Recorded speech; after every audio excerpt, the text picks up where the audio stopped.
नमस्कार। Economics Awadh classes YouTube channel पे आपका स्वागत है। डेली एमसीक्यू क्लास के अंतर्गत आज की क्लास में हम लोग लगभग 25 बहुविकल्पीय प्रश्नों को सॉल्व करेंगे। यह प्रश्न आगामी शिक्षक भर्ती परीक्षा जैसे TGT, PGT, net, JRF, KBS, NBS, GIC, LT, RPSC first grade and second grade exam के लिए महत्वपूर्ण है। तो आज की क्लास स्टार्ट करते हैं और देखते हैं आज की क्लास में क्या क्या क्वेश्चन है। 1 नंबर क्वेश्चन है, दो देशों के मध्य होने वाले व्यापार को कहा जाता है। क्या कहा जाता है? देशी व्यापार, विदेशी व्यापार, अंतर्राष्ट्रीय व्यापार, उपरोक्त सभी। तो दो देशों के मध्य होने वाले व्यापार को विदेशी व्यापार कहा जाता है। क्या कहा जाता है? विदेशी व्यापार। दो देशों के मध्य होने वाले व्यापार को विदेशी व्यापार कहा जाता है। और अगर अंतर्राष्ट्रीय व्यापार पूछे किसे कहा जाता है, तो विभिन्न देशों के बीच लेन देन को अंतर्राष्ट्रीय व्यापार कहा जाता है। विभिन्न देशों के बीच वस्तुओं के लेन देन को अंतर्राष्ट्रीय व्यापार कहा जाता है और दो देशों के बीच होने वाले व्यापार को विदेशी व्यापार कहा जाता है। अगला क्वेश्चन है 2 नंबर, अंग्रेजों के समय भारत का विदेशी व्यापार कैसा था? कच्चे माल का आयात एवं निर्मित माल का निर्यात, कच्चे माल का निर्यात एवं निर्मित माल का आयात। हाँ, तो अंग्रेजों के समय जो है भारत का विदेशी व्यापार जो होता था, अंग्रेज भारत से कच्चा माल ले जाते थे, अर्थात कच्चे माल का निर्यात होता था और विनिर्मित माल का आयात होता था या निर्मित माल का आयात होता था। तो बी ऑप्शन सही है 2 का। अगला है 3 नंबर क्वेश्चन, निम्न में से कौन मुद्रा का कार्य नहीं है? मूल्य का मापन मुद्रा का कार्य है, मूल्य का हस्तांतरण है, मूल्य का संचय है, मूल्य का स्थिरीकरण मुद्रा का कार्य नहीं है। तो 3 का सही आंसर डी है। अगला 4, सॉफ्ट करेंसी से क्या तात्पर्य है? तो सॉफ्ट करेंसी या सॉफ्ट मुद्रा वह मुद्रा, ऑप्शन देख लेते हैं, वह मुद्रा जिसके आपूर्ति मांग की अपेक्षा अधिक होती है। तो सॉफ्ट करेंसी वह होती है जिसमें मुद्रा जिसकी आपूर्ति मांग की अपेक्षा कम होती है। मतलब सॉफ्ट करेंसी वह मुद्रा जिसकी आपूर्ति मांग की अपेक्षा कम होती है। मांग की अपेक्षा सॉफ्ट करेंसी, तो सप्लाई ज़्यादा होती है और डिमांड कम होती है। वह मुद्रा जिसके आपूर्ति मांग की अपेक्षा अधिक होती है। हाँ, तो आपूर्ति जब जिसमें पूर्ति ज़्यादा होती है और मांग कम होती है उसी को सॉफ्ट करेंसी कहा जाता है। तो यह ए ऑप्शन सही है। मुद्रा के कुछ महत्वपूर्ण प्रकारों के बारे में जान लेते हैं जो परीक्षा में पूछे जा सकते हैं। अगर मुद्रा की बात की जाए तो मुद्रा के प्रकार में वास्तविक मुद्रा और स्वीकार्य मुद्रा 2 प्रकार की मुद्राओं का प्रचलन है अर्थव्यवस्था में, जिसमें स्वीकार्य वास्तविक मुद्रा के अंतर्गत धातु मुद्रा एवं कागजी मुद्रा आती है तथा स्वीकार्य मुद्रा के अंतर्गत विधिग्राह्य मुद्रा एवं अविधिग्राह्य मुद्रा का प्रचलन है। धातु मुद्रा के अंतर्गत कौन कौन सी मुद्राएं आती हैं? मानक मुद्रा, सांकेतिक मुद्रा, सहायक मुद्रा और फेक मनी आती है। जिसमें कागजी मुद्रा के अंतर्गत प्रतिनिधि कागजी मुद्रा, परिवर्तनीय कागजी मुद्रा, अपरिवर्तनीय कागजी मुद्रा और अधिदृष्ट या फिएट मुद्रा को शामिल किया जाता है। तो इन सब के बारे में जान लेते हैं। इसके अलावा अगर मुद्रा के प्रकारों की बात की जाए तो दुर्लभ मुद्रा, सुलभ मुद्रा, हार्ड मनी, प्लास्टिक मनी, आंतरिक मुद्रा, वाह्य मुद्रा, कॉशन मनी, सस्ती मुद्रा और महंगी मुद्रा मुद्रा के प्रकारों में शामिल हैं। अब जैसे वास्तविक मुद्रा क्या है या रियल करेंसी किसे कहते हैं? तो दैनिक जीवन में प्रचलित मुद्रा ही वास्तविक मुद्रा कहलाती है। वास्तविक मुद्रा देश के विनिमय के माध्यम तथा सामान्य मूल्य के मापक के रूप में प्रचलित होती है। इसे यथार्थ मुद्रा या साधारण मुद्रा भी कहा जाता है। अब धातु मुद्रा क्या होती है? तो किसी अर्थव्यवस्था में विभिन्न प्रकार की धातु से बने सिक्के जो प्रचलन में होते हैं उसी को धातु मुद्रा कहते हैं। यह तांबा, सीसा, गिलेट, सोने, चांदी किसी भी धातु की हो सकती है। मानक मुद्रा किसे कहते हैं? तो वह मुद्रा जिसका अंकित मूल्य वास्तविक मूल्य समान होता है उसे मानक मुद्रा कहते हैं। तो मानक मुद्रा क्या होती है? जिसका अंकित मूल्य बराबर वास्तविक मूल्य होता है उसे क्या कहते हैं? मानक मुद्रा कहते हैं। अब सांकेतिक या प्रतीक मुद्रा की अगर बात की जाए तो सांकेतिक मुद्रा किसे कहते हैं? तो प्रतीक मुद्रा वह मुद्रा या वह प्रतिनिधि मुद्रा होती है जिसका वास्तविक मूल्य उसके अंकित मूल्य से कम होता है। सांकेतिक मुद्रा क्या होती है? जिसका वास्तविक मूल्य उसके अंकित मूल्य से कम होता है उसे क्या कहते हैं? सांकेतिक या प्रतीक मुद्रा। और भारत में जो सांकेतिक या प्रतीक मुद्रा चलाने का श्रेय जाता है वह मोहम्मद बिन तुगलक को जाता है। सहायक मुद्रा किसे कहते हैं? तो वह मुद्रा जो मुख्य रूप जो मुख्य मुद्रा को भुगतान में सहायता करे उसे क्या कहते हैं, सहायक मुद्रा। जैसे 50 पैसे से 10 रुपये तक के सिक्कों को सहायक मुद्रा कहा जाता है। इसके अलावा है फेक मनी। तो फेक मनी क्या होती है, वह मुद्रा जिसका अंकित मूल्य वास्तविक मूल्य से कम हो उसे फेक मनी कहते हैं। ऐसी मुद्रा जो प्रचलन में नहीं रहती है उसे क्या कहते हैं, फेक मनी। अंकित मूल्य वास्तविक मूल्य से कम होता है जब, तो उसे कहते हैं फेक मनी, और अंकित मूल्य जब वास्तविक मूल्य से ज़्यादा होता है तो उसे सांकेतिक मुद्रा कहा जाता है। सांकेतिक मुद्रा किसे कहते हैं, जिसमें अंकित जो मुद्रा पर मूल्य अंकित होता है और जो वास्तव में मुद्रा का मूल्य होता है, धातु का या जिस चीज़ की मुद्रा बनी हो, तो उसका मूल्य जब कम होता है तो उसे क्या कहते हैं, और अंकित मूल्य जब ज़्यादा होता है तो उसे कहते हैं सांकेतिक मुद्रा। इसी प्रकार से मुद्रा के प्रकार में कागजी मुद्रा एक प्रकार है, पेपर करेंसी है। तो कागजी मुद्रा क्या है, कागजी मुद्रा विशेष प्रकार के कागज पर लिखा गया प्रतिज्ञा पत्र होता है जिसके माध्यम से निर्गम अधिकारी धारक को उस पर अंकित राशि देने का वचन देता है। विश्व में सबसे पहले कागज मुद्रा जो चलाने का श्रेय है वह चीन को जाता है। तो चीन ने सबसे पहले कागज मुद्रा का प्रचलन किया था। भारत में कागज मुद्रा अधिनियम 1863 पारित हुआ जो असफल रहा। फिर 1899 में होयसेल समिति के सुझाव पर कागजी मुद्रा का प्रचलन किया गया। वर्तमान में जो कागज की मुद्राएं हैं वह मुख्य रूप से 1 रुपये से लगाकर 1, 2, 5, 10, 50, 500, 100, 200, 1000 नहीं चल रही है, 500, 5000 यह भी नहीं चल रही है, और 10,000। यह मुद्राएं जो है आरबीआई को छापने का अधिकार है। 1952 में 5000 और 10,000 की मुद्रा का विमुद्रीकरण किया गया था, और 1976 में 1000 की नोट का विमुद्रीकरण किया गया। 1998 में 1000 के नोट को पुनः चालू किया गया था, तथा 8 नवंबर 2016 को 500 और 100 रुपये के नोट को विमुद्रीकरण किया गया था। 5 जून 2017 को 500 और 2000 की नई नोट चालू की गई, तथा 2019 को 200 रुपये के नए नोट छापने का आरबीआई ने घोषणा की। अप्रैल 2023 में आरबीआई ने 2000 के नए नोट जो है जो चल रहे थे उनको पुनः बंद करने की घोषणा की थी। अब विमुद्रीकरण क्या है, तो जब किसी अर्थव्यवस्था में प्रचलित मुद्रा को चलन से बाहर कर दिया जाता है तो उसे क्या कहते हैं, विमुद्रीकरण।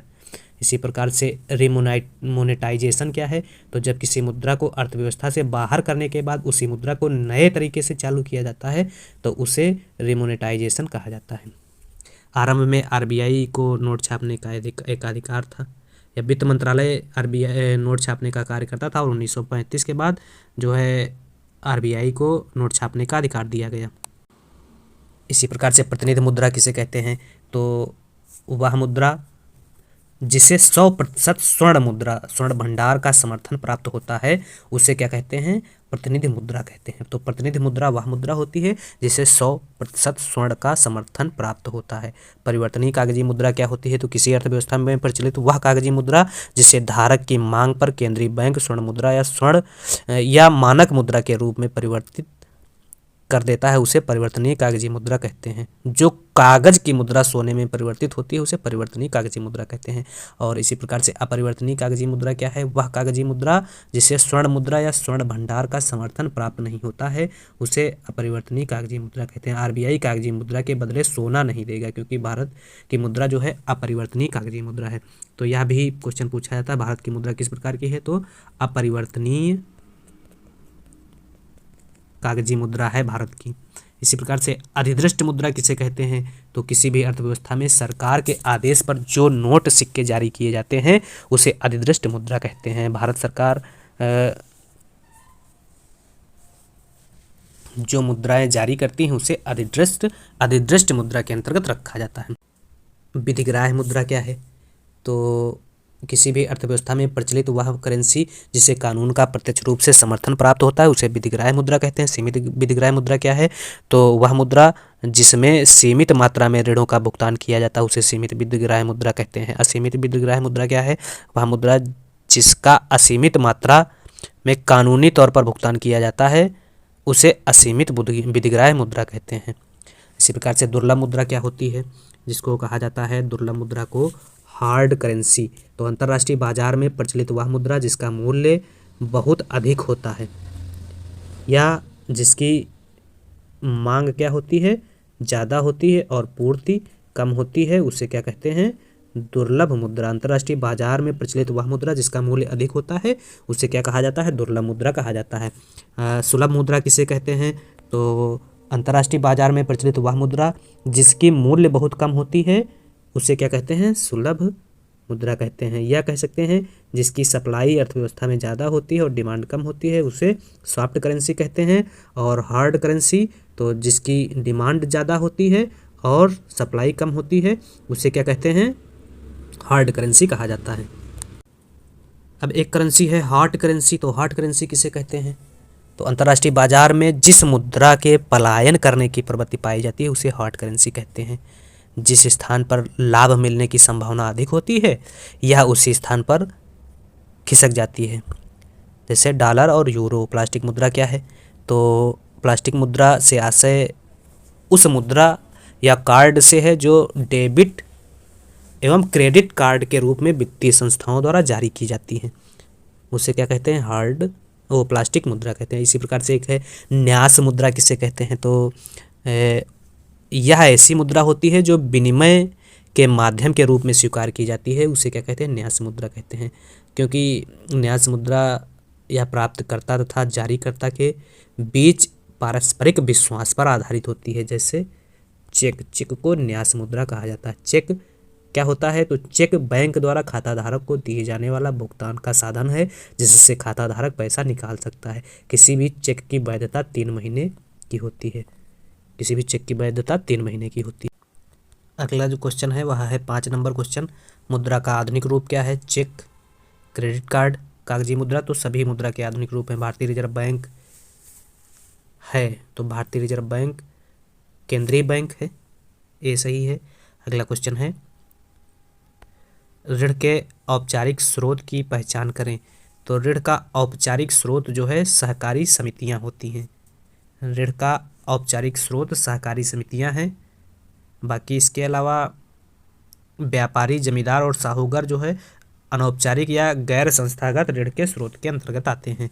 अगला क्वेश्चन 8 नंबर है, क्या कह रहा है 8 नंबर क्वेश्चन, भारत में किस राज्य में गरीबी का प्रतिशत सबसे अधिक है। तो भारत में गरीबी का प्रतिशत जो है 47.9% सबसे ज़्यादा छत्तीसगढ़ में है। फिर सेकेंड नंबर पे मणिपुर में है और मणिपुर में गरीबी का प्रतिशत 46.7% है। और सबसे कम अंडमान निकोबार द्वीप समूह, लक्षद्वीप और फिर गोवा में है। अगला क्वेश्चन है निम्न में से कौन सा गैर नवीकरणीय संसाधन है। तो गैर नवीकरणीय संसाधनों में वन, जल, वायु, खनिज तेल। गैर नवीकरणीय संसाधनों में खनिज तेल को रखा जाता है। क्या है नवीकरणीय संसाधन और क्या है गैर नवीकरणीय संसाधन, जान लेते हैं इसको थोड़ा सा। तो नवीकरणीय या नवीकरणीय या गैर परंपरागत ऊर्जा के स्रोतों में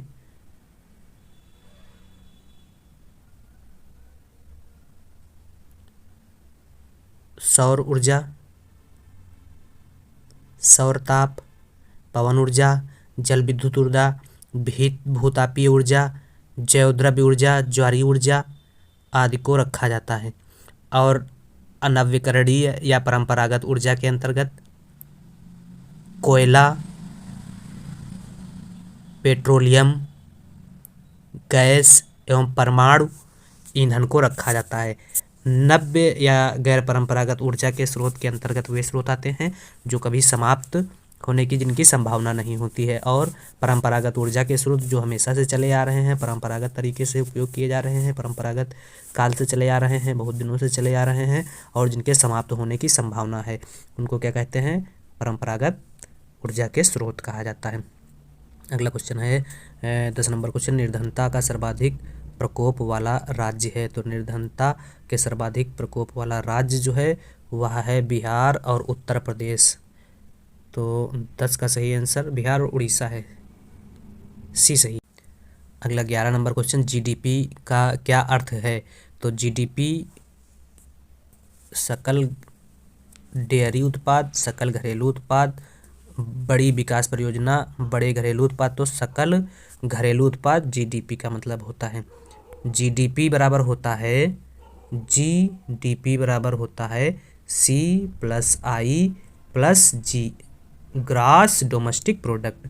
अगर ग्रास नेशनल प्रोडक्ट की बात की जाए, GNP की बात की जाए, तो C+I+G+X-M को लिया जाता है। ग्रास GDP में C+I+G लिया जाता है और GNP में C+I+G+X-M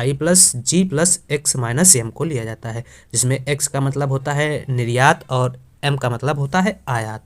अगला क्वेश्चन है, वह है 12 नंबर क्वेश्चन।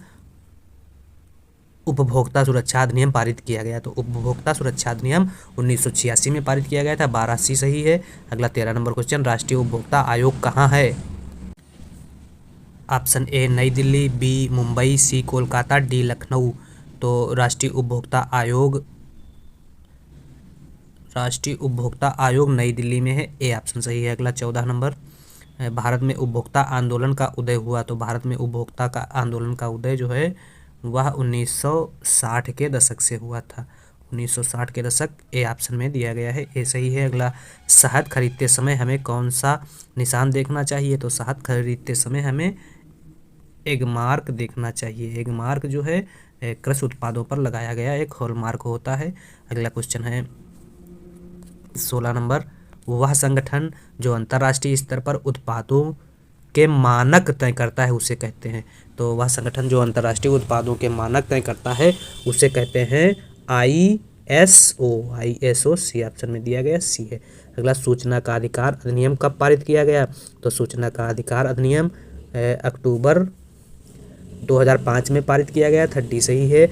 निम्न में से कौन नियम और विनियमों के माध्यम से बाजार में संरक्षित है? तो नियम और विनियमों के माध्यम से जो बाजार में संरक्षित है वह है उपभोक्ता। उपभोक्ता संरक्षित है, सी सही है। अगला, भारत में विश्व की कितने प्रतिशत जनसंख्या निवास करती है? तो भारत में 2011 जनगणना के अनुसार विश्व में जो है भारत की जनसंख्या का योगदान 17.5% है, या कह सकते हैं कि विश्व की जो 17.5% जनसंख्या है टोटल विश्व की, वह भारत में निवास करती है। अगला क्वेश्चन है,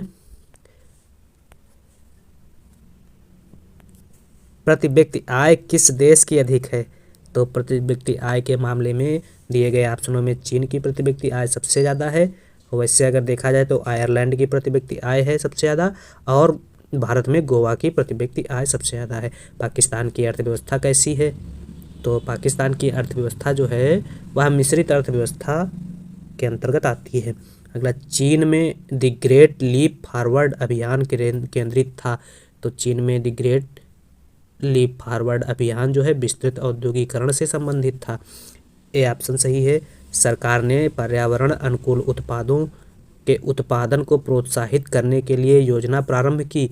तो सरकार ने पर्यावरण अनुकूल उत्पादों के उत्पादन को प्रोत्साहित करने के लिए जो योजना चलाई थी उस योजना का नाम इको मार्क है। और एक मार्क जो है वह कृषि उत्पादों की गुणवत्ता के संदर्भ में लगाया जाता है। हॉलमार्क सोने की शुद्धता की पहचान के लिए लगाया जाता है।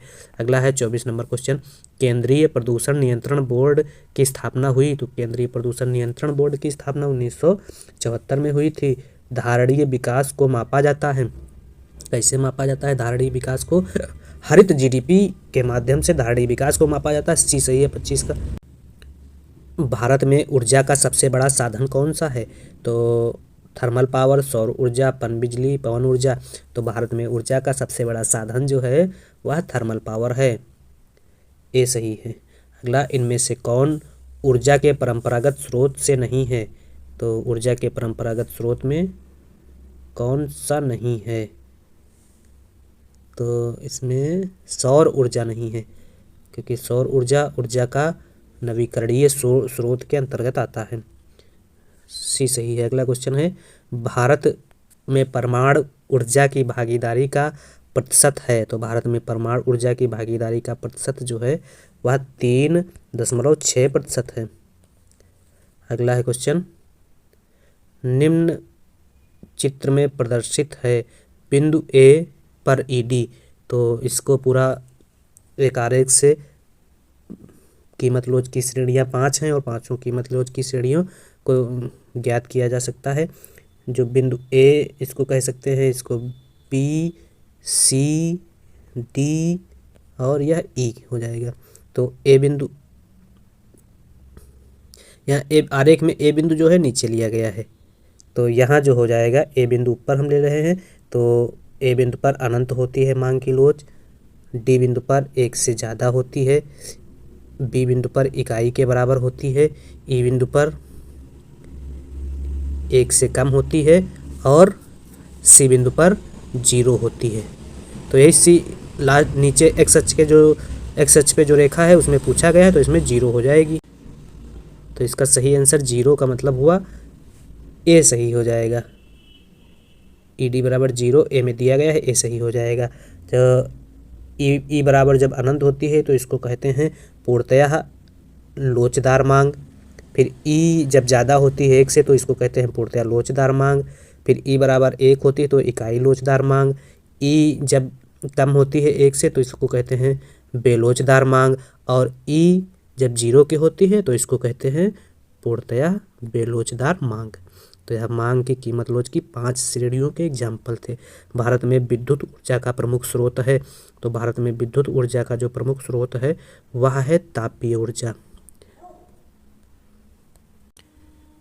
भारत में अगर ऊर्जा उत्पादन की बात की जाए कुल विद्युत क्षमता की, तो 1947 में भारत में जो विद्युत क्षमता थी वह 1400 मेगावाट की थी। 2020 में भारत में विद्युत क्षमता जो है बढ़कर हो गई 3,70,384 मेगावाट हो गई। अब 3,70,384 मेगावाट में किस बिजली का कितना योगदान है इसको जान लेते हैं। किस बिजली का मतलब हो, जैसे तापीय बिजली का कितना योगदान है, जल विद्युत का, नाभिकीय का, नवीकरणीय ऊर्जा का कितना योगदान है, इसको जान लेते हैं। तो अगर तापीय बिजली की बात की जाए तो तापीय बिजली का योगदान कुल विद्युत उत्पादन में 62.8% का है। सबसे ज़्यादा तापीय विद्युत का उत्पादन किया जाता है। जल विद्युत का योगदान 12.4% है। इसी प्रकार से नवीकरणीय ऊर्जा का योगदान कुल विद्युत उत्पादन में 23.6% है और परमाणु ऊर्जा का योगदान 1.9% है। अगर इसमें तापीय विद्युत में 3 विद्युत को शामिल किया जाता है, कोयला आधारित, गैस आधारित और तेल आधारित। तो अगर कोयला आधारित विद्युत की बात की जाए तो कोयला आधारित विद्युत की हिस्सेदारी 55.38% है, गैस आधारित 6.7 और तेल आधारित